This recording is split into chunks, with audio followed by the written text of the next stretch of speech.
Demak, geometriyadan zo'r savol bor ekan. Demak, romb bir o'quvchimiz beryapti. Romb.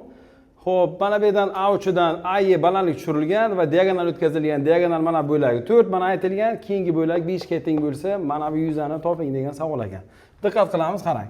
Mana bu tarafdan diagonal tushiramiz. Diagonal bilamizki, bir-biri bilan 90 gradus holatda keladi va bir-birini tengkiga bo'ladi.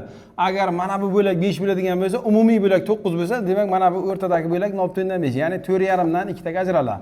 Mana bu taraf ham 4,5 bo'ladi. Bu balandlik bo'ladigan bo'lsa, bu 90 gradus, mana bu ham 90 gradus bo'ladi.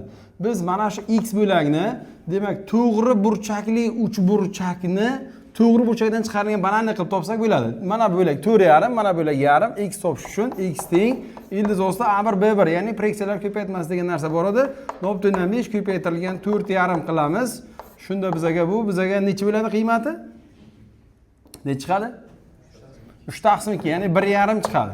Endi mana bu so'ralgan yuza, demak bilamizki, uchburchakning bir tomoni va unga tushirilgan balandligining ko'paytmasining yarmi uchburchak yuzini beradi. Demak, mana bu 4 bo'lgan tomonga tashqi tomondan balandlik tushyapti. S so'ralgan yuza 4 ko'paytirilgan x taqsim 2. 4 dan 2 ni qisqartiramiz, 2 bo'ladi. X o'rniga 3/2 ni qo'ysak, natija 3 degan javob chiqadi.